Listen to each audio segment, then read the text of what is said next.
Alright, well what's up guys? Got a Berlin Wall gameplay today, and today we're going to be analyzing the what makes a good player, or kind of like the anatomy of a bad player, because this game really, I had a Berlin Wall game that I was going to use, and then this game happened to me, and I decided to do, since I've been kind of going a different direction with the channel, and decided that I was going to post this mainly because it's a gameplay it's a little bit more competitive. It's going to be a decent score, but that's really not what this game is. The reason why I'm posting this game is to kind of discuss what makes a good and bad player. Now you see the two guys I ran by right there. That is Xbox Janky. He is playing split screen with his bro, and then there is a third person in the party, which is something Jayhawk, what something or rather. And this is a party of three, so one of them is doing a split screen, but what's unique about this party is that they refuse to cap points. At least they won't cap a point when there's any sort of risk of capping a point or when the game's on the line. Now there's going to be a couple parts where you saw there in the early goings that xjawz was capping the point by himself, and those two just stood behind him and didn't even think about getting on it.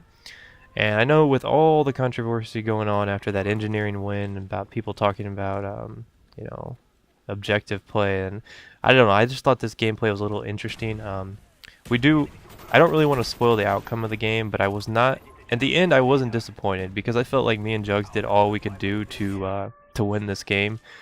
We basically soloed the entire game because we were the only people capping points.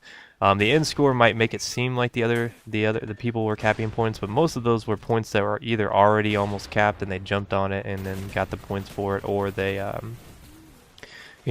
capped the initial points. So these guys refuse to ever take B. We're pretty much capping B by ourselves. This is a game where I would say a 2-on-5 basically.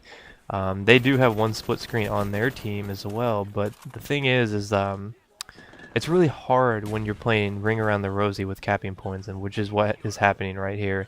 We would cap B, and then we'd have to go worry about capping one of the A or C points. Now the A-B combo is definitely what you want to keep on this map. See right there, we lost C, and I went over to check on C, and they're recapping B, which is pretty much the theme of this. I think I do get to defend it there. I don't know how long that'll last, but at this point, Xbox Janky has done absolutely nothing to help the team, either one of them. Like I said, he was playing split screen, so I mean, I guess you could give him the benefit of the doubt and just say there are two bad players playing split screen, but I mean, I don't know how you could be this bad. It wasn't that they're bad because one of them goes positive. It's just that they had no interest in ever taking any risk to cap points when the game is on the line.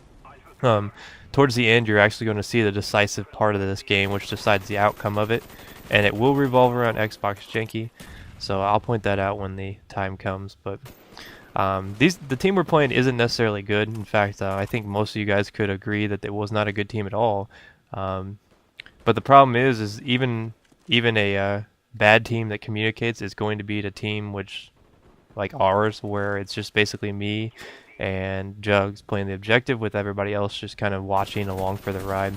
Now you see right there, I'm capping this point by myself. This is something you really want to avoid, especially on Berlin Wall, because B is really hard to cap.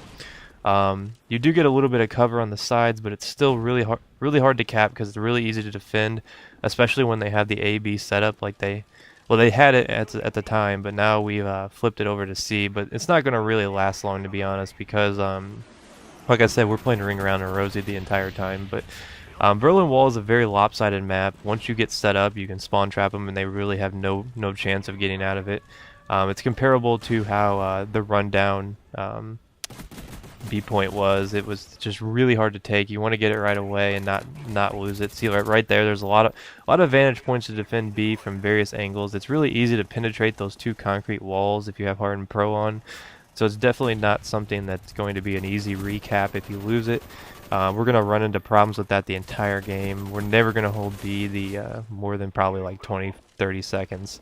And when we do finally get B, we lose C or A, and that was just the theme of this game. It was just really hard to do, and I'm not a fan of Berlin Wall. I know in my first one I said that the only maps I really liked were Stadium, and I kind of like Kowloon.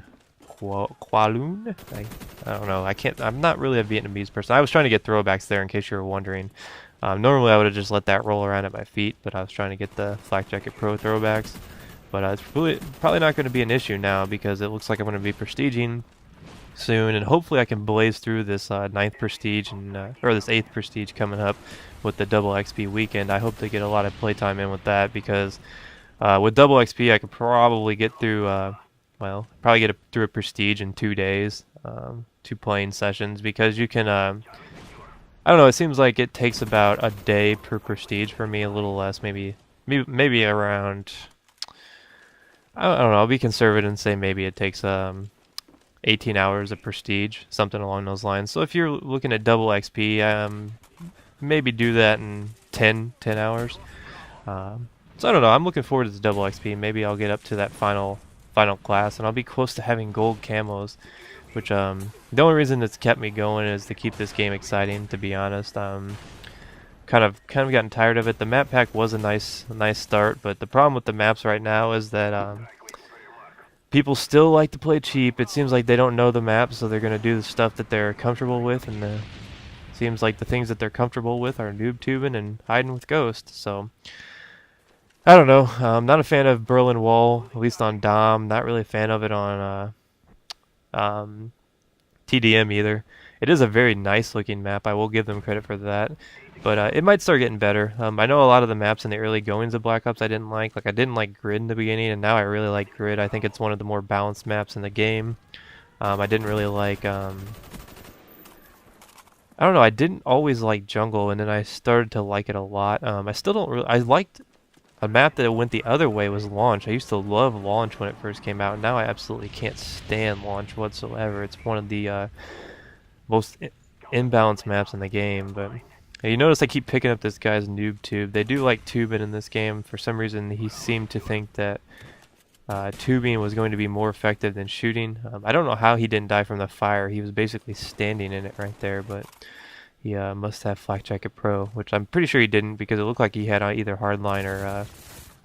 And right there, you notice that I get killed by that guy. I had no idea where he was. I couldn't see him. If I had, you know, one of my biggest qualms with this game is the lag. You see me get killed by him again. That was some poor shooting on my part. I should have gotten him, but I'm pretty sure that guy was the host. He was giving me problems all game, but one of my biggest problems with Black Ops is the texturing and lighting in the game. It just seems like there's so many dark spots, and it's really hard to pick people out sometimes. Like in Modern Warfare 2 and COD 4 and even World at War, I could pick people out fairly easily from the spots that they were hiding in. And it seems like corners are real dark in this game, and it's just really, like, people blend in a lot more, and it's just really hard to pick out where they're at. See, like when I was looking at that point, I was looking around, I was like, where is this guy? I know he's on the point, but alas, I couldn't find him. But as you're gonna notice, we're gonna be capping, recapping B for like the 100th time, and at this point we really need to think about triple capping, because I know it looks like we're down by a lot, but we're still only controlling 1 point, and 1 point is not going to win the game at this point, obviously. So we're starting to discuss trying to triple cap. I think xjawz is about to get a chopper up in the air, so that's going to help us out. But the problem is everybody on their team is wearing Ghost and Ghost Pro, so it's going to be a fairly useless chopper. And when we need a triple cap, we really need to rely on your entire team to triple cap, because it's a hard thing to do, especially when the spawns are going to be flipping as much as they do. So I put a Claymore there. I mean, I don't really expect much out of it. If anything, it'll alert me when someone's getting close to it. But you see, we're going to make a push here. I think I'm going to try to defend B right quick, and I think I do get the guy off B, but I think I'm going to die. Well, no, I get both of them, and I'm going to think about starting to push towards C, but I noticed that they're capping A, so I have to run over here, and luckily he my call-outs tells him that there's a Ghost Pro guy on A, and he's able to spray him down, which is nice. But now I have to try to solo cap C, which is not going to be easy, especially since he's telling me that they're all back on C inside the building with Ghost Pro, and you're going to see that coming up here. I'm going to jump on C, and as soon as I walk around the corner, I see like 3 ghosties looking out that window. So I pretty much had no chance of capping C there, and that's pretty much going to be the decisive point in the game, since I wasn't able to cap C. Now coming up here, I think we're going to we're going to lose B right here, but look at this. We could defend B, but look at this guy. He's laying next to it, shooting at a wall instead of getting in you know, defending B. So we lose B there. That was the part I was talking about. Basically, if him and his teammate would have moved, or his party member would have moved and just looked to the right, we could have kept them from capping B and maybe saved the game. But that was the decisive point in the game, because we would have been triple capped if they would have been able to hold that, because we had Jugs over there on C capping it. But we have 2 points capped right now, but we don't have B, so we're pretty much going to lose the game because of that. If we would have been able to hold B, we could have probably focused on C and won, but like I said, our team had no interest in playing the objective. It was just basically me and Jugs playing the entire game. I think that combined we get almost 20 caps, which is unheard of in my opinion. So yeah, we did the best we could. I was not disappointed. I mean, I was disappointed that we couldn't win this game, but I wasn't bitter that we lost, because I feel like we gave it our best shake, and we're gonna try to pray that we can somehow cap this, but we lose just right in the nick of time. So we lose about by 20, and yeah, we got 18 caps together and 11 defends. But just wanted to show you guys this game. I hope you enjoyed it. I'll see you guys next time. Peace.